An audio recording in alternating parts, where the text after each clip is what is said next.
chat to now Steve Ciobo, Parliamentary Secretary to the Australian Treasurer, who's joining us now live from Canberra. Great to have you with us today, Steve. Thank you so much for joining us. Pleasure. Let me ask you first up, what sort of drastic changes are needed?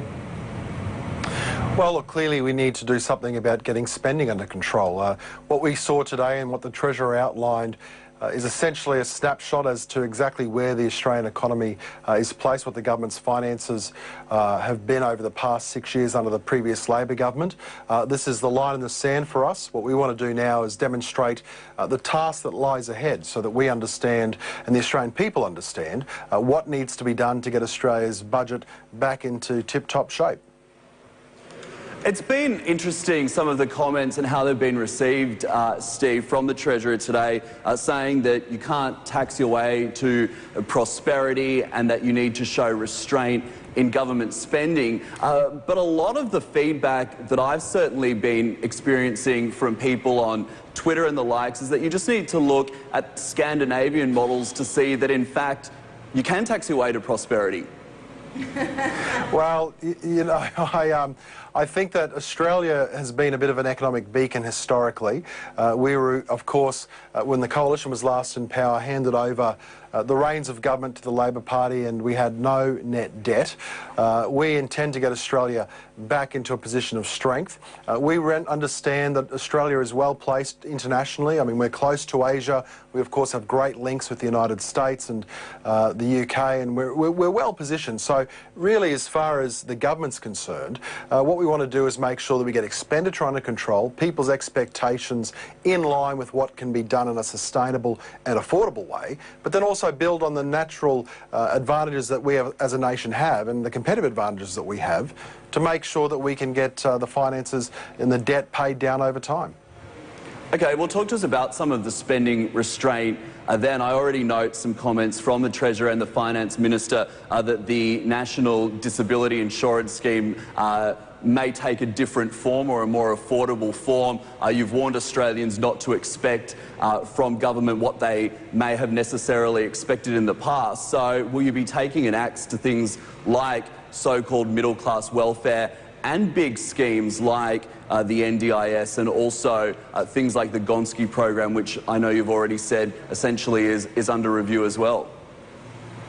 Well, look, what we're, and I mean, I want to pull you up on the phrase taking an axe to. I mean, that's not our intention. What we've indicated is that there are some areas where we've quarantined the funding envelope, so to speak. We want to make sure that we maintain funding for education, for health, but in the same breath, we also need to look at how we can spend money more effectively. Now, there's a number of areas where we've already announced savings, and we took those savings to the last election. Take, for example, what was called the School Kids Bonus, where there was effectively a cash splash, borrowed money, but a cash splash of borrowed money that went out to certain people. Now, we indicated that we were going to stop those payments, and that's a key part of actually getting the finances back under control. They weren't effective payments. Taxpayers' dollars are precious. We want to make sure that it's a quality spend on things like infrastructure and not a poor quality spend on things like cash splashes. So that's part of the task. We've announced nearly $40 billion worth of savings, and you know, the extraordinary thing is that what we currently are faced with is a situation where there are some $20 billion of savings on the floor in the Senate here in Australia, and the problem that we've got with that is that the Labor Party is actually opposing, out of that $20 billion, $5 billion worth of savings that are actually their own savings, announced by the former Labor government as savings, and now all of a sudden they're in opposition and they're now actually blocking their own savings. So try to work that logic out. Well, Steve, let me ask you, you know, if everything goes to plan in terms of the internal workings of the government at this particular point in time, when are we going to return to a surplus here in Australia? Well, what we know is that based on the MyEFO that was released today, if we do nothing, if we do absolutely nothing, we won't see a return to surplus until 2023, 2024. We will see debt reach in Australia $667 billion. So we clearly need to make changes. We've been advocating what some of those changes are when we went to the last election, and we'll do a lot more of that in the next budget that's handed down in May next year. So before 2023, 2024, would you say at this point? Well, look, I think that's the scenario if we maintain status quo. So we clearly are not going to maintain status quo. We've got to do something about the $667 billion of forecast debt. We've got to do something about the $123 billion of deficits over the forward estimates, and we are going to do something. So we're going to bring it back into surplus as soon as we can. But the reality is that we are still dealing with an opposition that's hostile, a Senate that's hostile, and so crazily so that they're actually opposing, as I said, their own savings initiatives that they booked as a saving on their previous budget, but which now they oppose now that they're in opposition. You're also dealing with a very difficult economy overall, Steve, when you look at actually what's going on and has been going on for some time, in fact, now. And we are moving from an economy that's been very much supported by the mining space and resources to one that's essentially in transition. How can the government ensure that that transition goes smoothly and that growth will continue to be supported, given that, you know, in this mid-year budget, you have downgraded the GDP estimates? Sure. Well, we've got to do more than support growth. We want to try to promote growth. Economic growth is fundamental to getting Australia back on the pathway to prosperity. So that's a key part of the policy focus for the government, of course.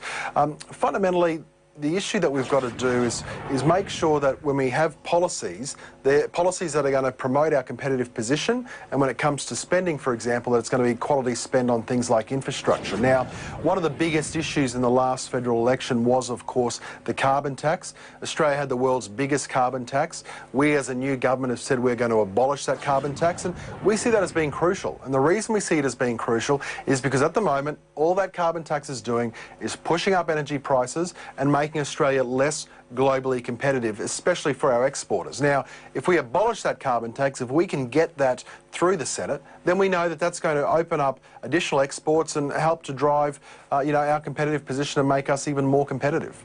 Will you get that through the Senate, Steve? Well, I wish I had an answer to that question. That's the $64,000 question, right? I would hope that the Australian Labor Party, who forms the bulk of the opposition in the Senate, together with the Australian Greens, would recognise the clear mandate that we as a government have, would recognise that the Australian people made it clear that they did not want to tolerate the world's biggest carbon tax. And the additional point I'd make, Oriel, is that the Labor Party actually campaigned in the last election saying that they were going to terminate the carbon tax. That was what they actually had on brochures, that they would terminate the carbon tax.